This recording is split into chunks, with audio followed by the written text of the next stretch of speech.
Well, thank you very much. I want to begin by thanking the Prime Minister and President of Vietnam. We're in Hanoi. It's an incredible city, and what's happened over the last 25 years has been incredible for the people of Vietnam. The job they've done, economic development, really something special. So I want to thank all of the people of Vietnam for having treated us so well. We have, I think, reasonably attractive news from Pakistan and India. They've been going at it, and we've been involved in trying to have them stop. And we have some reasonably decent news. I think hopefully that's going to be coming to an end. It's been going on for a long time, decades and decades. There's a lot of dislike, unfortunately. So we've been in the middle trying to help them both out, see if we can get some organization and some peace, and I think probably that's going to be happening. We have Venezuela, as you know, has been very much in the news, and we're sending supplies. Supplies are getting through a little bit more. It's not easy. It's hard to believe somebody would say, let's not do it. What difference would that make, except it's great for his people to let it get through? But we're sending a lot of supplies down to Venezuela. People are starving to death. And you would really think that the man in charge currently would let those supplies get through. We are getting them into some of the cities and some of the areas that need them the most, and it's not an easy job. It's very difficult, actually. On North Korea, we just left Chairman Kim. We had a really, I think, a very productive time. We thought, and I thought, and Secretary Pompeo felt that it wasn't a good thing to be signing anything. I'm going to let Mike speak about it. But we literally just left. We spent pretty much all day with Kim Jong-un, who is, he's quite a guy and quite a character, and I think our relationship is very strong. But at this time, we had some options, and at this time we decided not to do any of the options, and we'll see where that goes. But it was a very interesting 2 days, and I think actually it was a very productive 2 days, but sometimes you have to walk, and this was just one of those times, and I'll let Mike speak to that for a couple of minutes, please. Thank you, Mr. President. We had been working, our teams, the team that I brought to bear, as well as the North Koreans, for weeks to try and develop a path forward. So at the summit, we could make a big step along the way towards what the two leaders had agreed to back in Singapore in June of last year. We made real progress, and indeed we made even more progress when the two leaders met over the last 36 hours. Unfortunately, we didn't get all the way. We didn't get to something that ultimately made sense for the United States of America. I think Chairman Kim was hopeful that we would. We asked him to do more. He was unprepared to do that, but I'm still optimistic. I'm hopeful that the teams will get back together in the days and weeks ahead and continue to work out. It's a very complex problem. We have said since the beginning that this would take time. Our teams have gotten to know each other better. We know what the limits are. We know where some of the challenges are. And I think as we continue to work on this in the days and weeks ahead, we can make progress so that we can ultimately achieve what it is that the world wants, which is to denuclearize North Korea, to reduce risk for the American people and the people all around the world. I wish we could have gotten a little bit further, but I'm very optimistic that the progress that we made, both in the run-up to this summit, as well as the progress that the two leaders made over these past 2 days, put us in position to get a really good outcome. And the President and Chairman Kim both felt good that they had made that progress, but couldn't quite get along the line any further to make a deal that would have been bigger at this point. I hope we'll do so in the weeks ahead. Thank you, Mr. President. Thank you. All right, Major, please.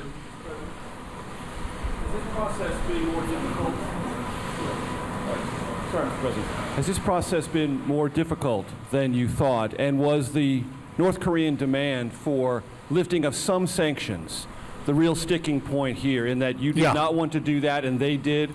And will there it was about the sanctions. Will there be a third summit, Mr. President? Basically, they wanted the sanctions lifted in their entirety, and we couldn't do that. They were willing to denuke a large portion of the areas that we wanted, but we couldn't give up all of the sanctions for that. So we continue to work, and we'll see, but we had to walk away from that particular suggestion. We had to walk away from that. Will all the sanctions that are currently in existence remain, sir? They're in place. I was watching, as a lot of you folks over the weeks have said, we've given up. We haven't given up anything. And frankly, I think we'll end up being very good friends with Chairman Kim and with North Korea, and I think they have tremendous potential. I've been telling everybody they have tremendous potential, unbelievable potential, but we're going to see. But it was about sanctions. I mean, they wanted sanctions lifted, but they weren't willing to do an area that we wanted. They were willing to give us areas, but not the ones we wanted. John? As we know, I mean, there's an incredibly complex set of issues that are at play here in terms of lifting the sanctions and what denuclearization is. Right. Did you get any distance toward sort of what Kim's vision of denuclearization Yes, we is? did. Because We there did. was a line of thinking that he wants to keep some nukes. Yeah. I mean, would you allow him to do that? And if you Well, can't- I and don't, if you John, can't I get- don't want to comment, excuse me, I don't want to comment on that exactly, but he has a certain vision, and it's not exactly our vision, but it's a lot closer than it was a year ago. And I think, eventually we'll get there. But for this particular visit, we decided that we had to walk, and we'll see what happens, okay? No, look, we have a gentleman nobody's ever heard of that was Sean Hannity. What are you doing here, Sean Hannity? Should we let him do a question? I don't know. Yeah, John, go ahead. Follow up with you. Yeah.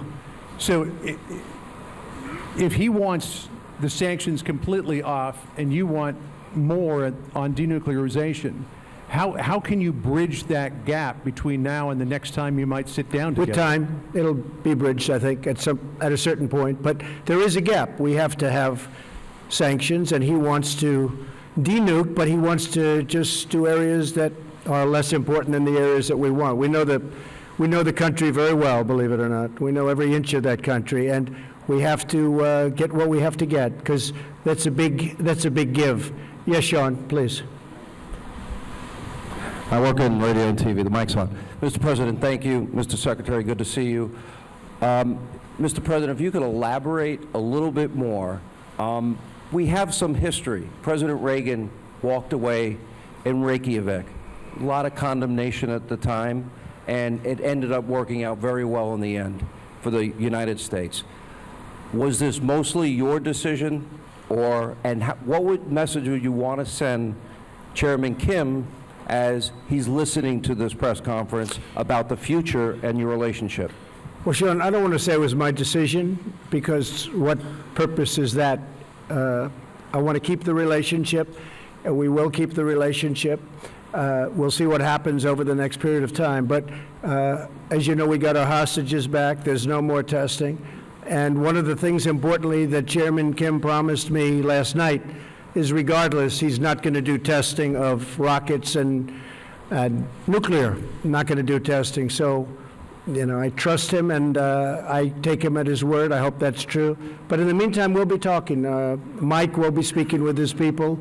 He's also developed a very good relationship with the people, really the people representing North Korea. I haven't spoken to Prime Minister Abe yet. I haven't spoken to President Moon, South Korea. But we will, and we'll tell them it's a process and it's moving along, but we just felt it wasn't appropriate to sign an agreement today. We could have, I just felt it wasn't very appropriate. Yeah, Jonathan?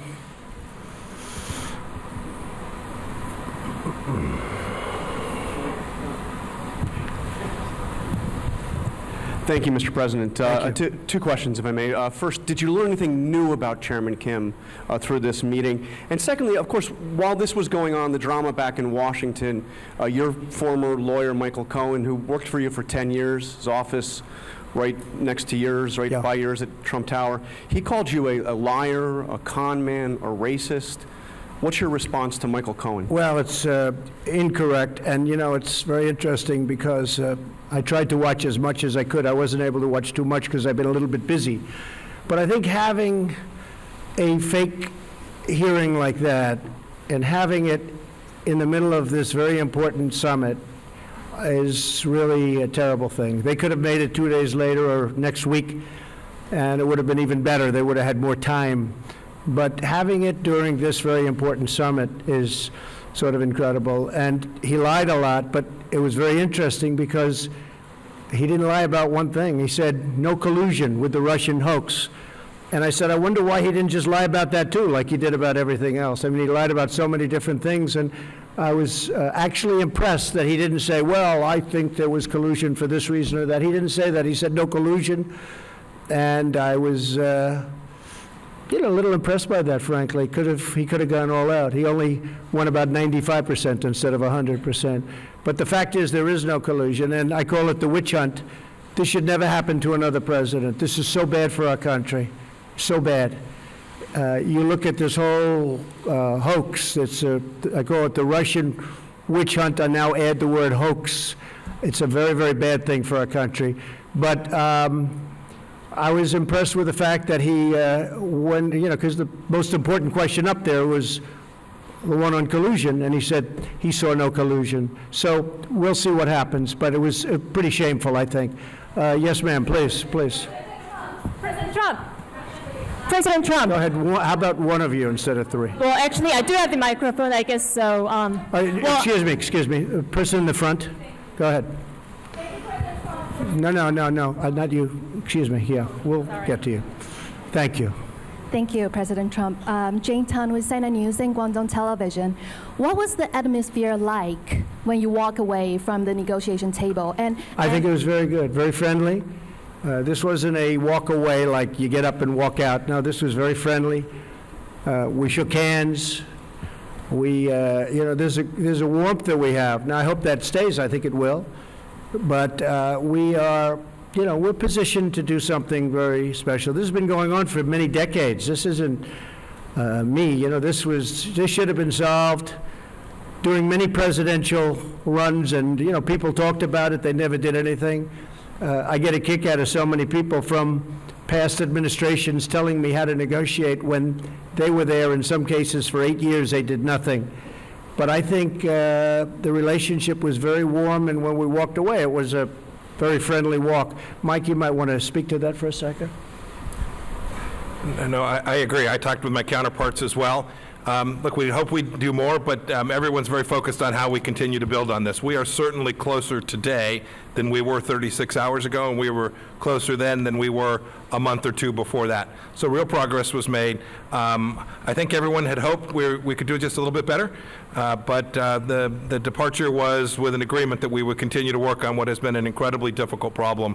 Both sides are resolved to achieve it, and everyone walked away in that spirit. And may I add, you and Chairman Kim are from very different political systems. You are from different generations. And what do you find? It's a very different system. I would say that's true. How do you find you guys in common? Because we saw the atmosphere. We just like each other. I mean, we have a good relationship. Yeah, it's a totally different system, to put it mildly, but we like each other. Good relationship. Go ahead in the back. Go ahead. Mr. President, do you think it was premature to have held the summit when all these things had not been tied down? I mean, in the White House schedule last night, it said signing agreement today. And I wonder whether, as a follow-up question, whether you could just sketch out what the next few months look like. Thank you. You always have to be prepared to walk. I could have signed an agreement today, and then you people would have said, oh, what a terrible deal, what a terrible thing he did. No, you have to be prepared to walk. And, there was a potential we could have signed something today. I could have 100% signed something today. We actually had papers ready to be signed, but it just wasn't appropriate. I want to do it right. I'd much rather do it right than do it fast. Yes, please, go ahead. Go ahead. Go, first, go, yeah. You have to speak up. Yes, yes. I'm a reporter from South Korea, and I appreciate your effort to advance denuclearization in Korean Peninsula. And could you elaborate on the options and the various ways that you discussed with Chairman Kim to advance denuclearization? Could you specify? We discussed many ways, and the denuclearization is a very important word, become a very well-used word. And a lot of people don't know what it means, but to me it's pretty obvious. We have to get rid of the nukes. I think he's got a chance to have one of the most successful countries rapidly, too, on Earth. Incredible country, incredible location. You're right between, if you think of it, you have on one side Russia and China, and on the other you have South Korea, and you're surrounded by water, and among the most beautiful shorelines in the world. There's tremendous potential in North Korea, and I think he's going to lead it to a very important thing economically. I think it's going to be an absolute economic power. Yes, go ahead, please. Go ahead, yeah. President David Sanger from the New York Times. I know, David.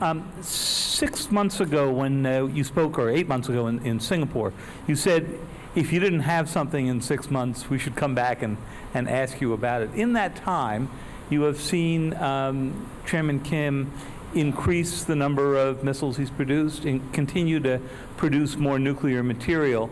And that's been a pressure point on you because he's showing that the arsenal is getting larger while this is going on. Well, some people, David, are saying that, and some people are denying that. They have shots from above, way above, and some people are saying that, and some people aren't.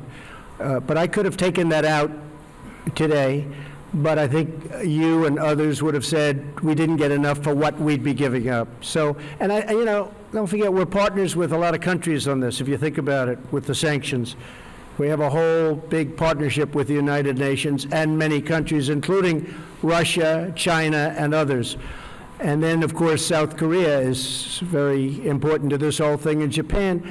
I don't want to do something that is going to violate the trust that we've built up. We have a very strong partnership. So can you just give us a little more detail? Did you get into the question of actually dismantling the Yongbyon complex? Yes, absolutely. And does he seem willing ultimately Totally. to take all of that out? Sure, totally. He does. He just wants all the sanctions off first. He would is do what that, you're but he telling wants the sanctions for that. And as you know, there's plenty left after that.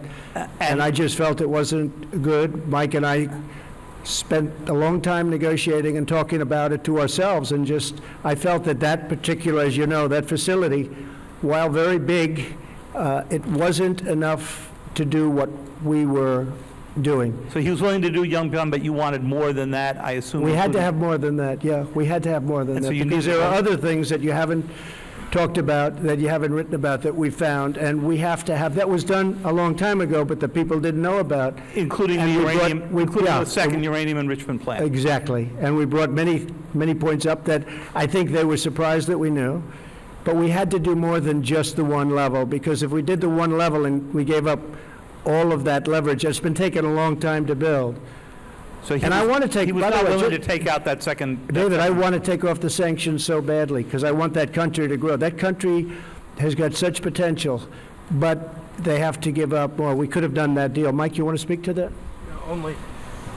Only, David, there are also timing and sequencing issues that were associated with that as well, which we didn't quite get across the finish line as well.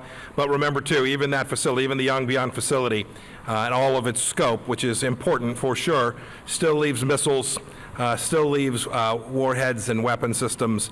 So there's a lot of other elements that we just couldn't get to. And the listing of all of them, which Yes, sir, and a declaration associated. All of those things we couldn't quite get there today. That's right. Go ahead. Thank you, Mr. President. Thank you. I just wanted to clarify, when you talk about what you would be willing to give up all of the sanctions for, Right. are you still thinking that you want North Korea to give up everything to do complete, verifiable Well, I don't want to say denuclearization that to you. before you lift Yeah. sanctions? Yeah, it's a good question. I don't want to say that to you because I don't want to put myself in that position from the standpoint of negotiation, but, we want a lot to be given up, and we're giving up. And we'll have to, we'll be helping them along economically, us and many other countries are going to be helping. They're going to be in there. They're prepared to help. I can tell you Japan, South Korea, I think China, so many. And speaking of China, we're very well on our way to doing something special, but we'll see. I mean, I am always prepared to walk. I'm never afraid to walk from a deal. And I would do that with China, too, if it didn't work out. Are you concerned if you're not able to reach an agreement that the testing will start again, or that while all of this time Well, is he said happening the by, they're testing, yeah. continuing to develop their program? He said the testing will not start. He said that he's not going to do testing of rockets or missiles or anything having to do with nuclear. And all I can tell you is that's what he said, and we'll see. Yes, go ahead, please. Go ahead, please, in the back. Red, in the red. Thank you. Thank you, Mr. President. Yes, thank you. Jessica Stone from CGTN. I have a question about China, as you were talking about. You talk about China being willing potentially to help economically, and the fact that you've talked or will talk to Presidents Moon and Prime Minister Abe. How would you describe China's role in facilitating the engagement that's happened so far between Pyongyang and Washington? I think China's been a big help, bigger than most people know. On the border, as you know, 93% of the goods coming into North Korea come through China. So there's a great power there. At the same time, I happen to believe that North Korea is calling its own shots. They're not taking orders from anybody. He's a very strong guy, and they're able to do things that are pretty amazing. But 93% still come in from China. China has an influence, and China's been a big help. And Russia's been a big help, too. As you know, there's a pretty small part of the border, but nevertheless significant, about 28 miles, and things can happen there, too, and they've been a help. Yes, go ahead, please. Thanks, President. Jen Chen with Shenzhen Media Group of China. In your meeting with Chairman Kim this morning and yesterday, did the topic of China come up? If so, what can you share with us today? And you probably will have the end of Mar-a-Lago summit in March with Chinese President Xi Jinping. What would you like accomplished with your agenda regarding China at that time? Thank you. We did talk about China today a lot, and he's getting along with China, and so are we. And we are, we're right now, you look at what's happened to our country. We've picked up trillions and trillions of dollars of net worth. Our stock market is almost at its all-time high. Our economy is incredible. Our unemployment numbers are among the best we've ever had in our history. Individual groups like African American, women, you just take a look at any group, Hispanic, you saw that, just came out, the best in history, African American, best in history. So many different numbers are coming out so good. So we have the strongest economy, possibly that we've ever had. Fiat Chrysler just announced that they're going to spend $4.5 billion right next to Detroit in Michigan. They're building a tremendous plant. It's actually an expansion of another plant. It's going to double up their jobs and even more than that. A lot of great things are happening. And with China, they're having some difficulty, as you know. But I think that a lot of the difficulty is because of the tariffs that they're having. And in addition to that, we're putting a tremendous amount of money. You saw trade deficits went down last month. Everyone was trying to find out why. Well, we're taking in a lot of tariff money, and it's going right to the bottom line, and it has reduced the trade deficit. So we'll see what happens with China. I think we have a very good chance. Their numbers are down, but I don't want that. I want their numbers. I want them to do great. But we've been losing anywhere from $300 to $500 billion a year with China for many, many years. And again, like other things, many presidents should have done this before me, and nobody did. So we're doing it. Go ahead, please. Me? Right here, this gentleman. Chado Cole from NK News, Specialist North Korea News. Good. What's your message for President Moon, who has effectively reached the glass ceiling as far as inter-Korean cooperation is concerned due to sanctions, and what's next for U.S. ROK military drills? Well, I like President Moon very much. We have a great relationship. Believe it or not, I have a great relationship with almost every leader. A lot of people find that hard to understand, but I do. But some take advantage of our country like you wouldn't believe, and when they know I know it, which I know in every case, maybe it sort of freezes them up a little bit. But we do. We have a lot of good relationships. We'll be calling President Moon very soon as I get by the phone on the plane, and he'll be one of the first calls. I'll be calling Prime Minister Abe of Japan, telling him about where we are and what we're doing. But I'll be making those calls. No, he's working very hard. President Moon is working very hard. He'd love to see a deal. And he's been very helpful. Okay? Thank you. Go ahead, please. Thank you, Mr. President. I'm Yang Sheng, reporter from Global Times China. I would like to ask you that what are you expecting China to do in the next step to mediate your relationship with North Korea? Thank you. To use China? Yeah, from China. Well, we do. I mean, China's been very helpful. President Xi is a great leader. He's a highly respected leader all over the world, and especially in Asia. And he's helped us, Mike, I would say he's helped us a lot, right? Yes. I actually called him just recently to say, hey, you know, whatever you can do on this. But he has been very helpful at the border, and he's been very, very helpful with, I think, North Korea generally. Could he be a little more helpful? Probably. But he's been excellent. Go ahead, please. No, yeah, please. Sorry. Maybe Hallie next. That's okay. You're friends. Thanks, Mr. President. Did you commit with Chairman Kim to a next summit during No, your we term? haven't. No. Okay. We'll And see if it happens. It happens. I have not committed. they are, at this point, some would say a nuclear power. Do you accept North Korea as a nuclear-armed state, at least for the time being? And are you thinking about reimposing the military exercises with South Korea, or will you keep in a freeze? Well, for you know, the phase? military exercises, I gave that up quite a while ago because it costs us $100 million every time we do it. We fly these massive bombers in from Guam, and when I first started, a certain general said, oh, yes, sir, we fly them in from Guam. It's right next door. Well, right next door is 7 hours away. And then they come and they drop millions of dollars of bombs, and then they go back. But we would spend, we spent hundreds of millions of dollars on those exercises, and I hated to see it. I thought it was unfair. And frankly, I was sort of the opinion that South Korea should help us with that. You know, we're protecting South Korea. I think they should help us with that. So those exercises are very expensive. And I was telling the generals, I said, look, you know, exercising is fun and it's nice, and they play the war games. And I'm not saying it's not necessary, because at some levels it is, but at other levels it's not. But it's a very, very expensive thing. And, you know, we do have to think about that too.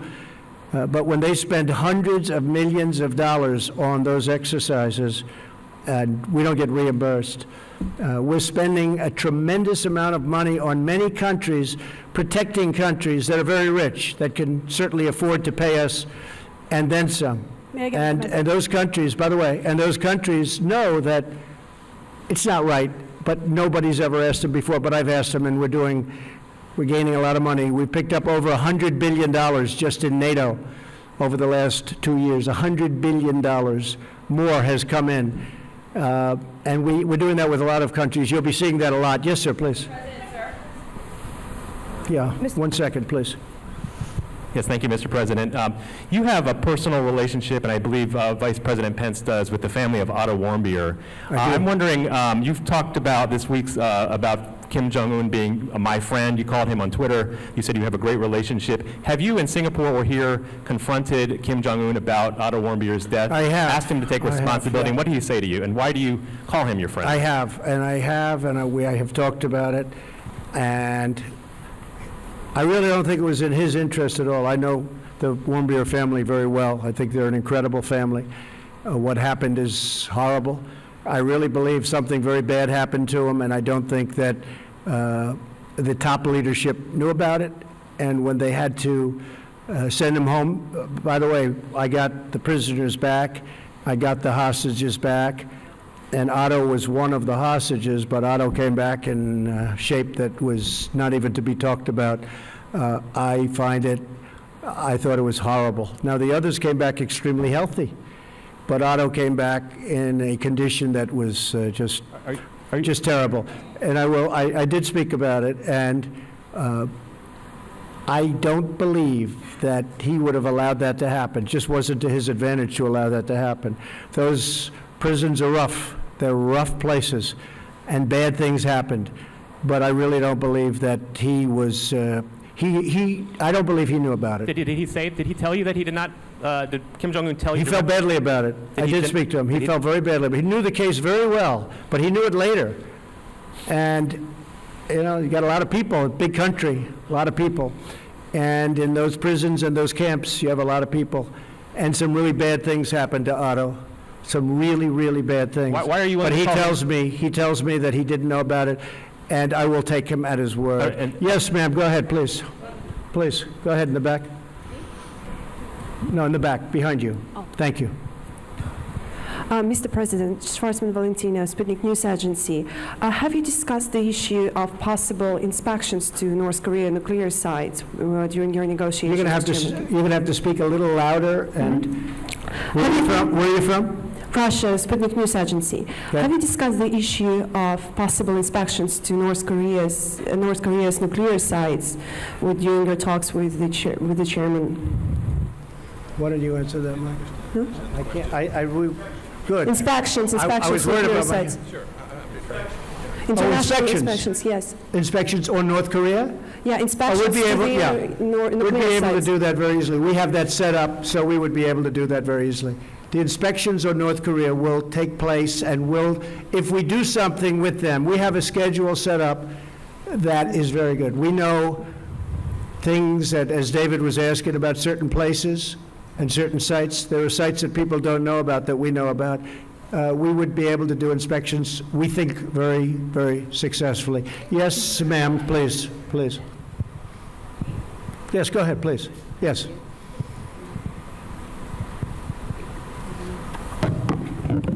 Thank you, Mr. President. A lot of people here, by the way. A big group of people.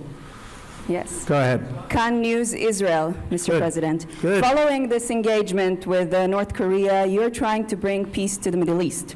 Right. The peace plan is about to be introduced in the near future, and as you have mentioned before... Well, we hope.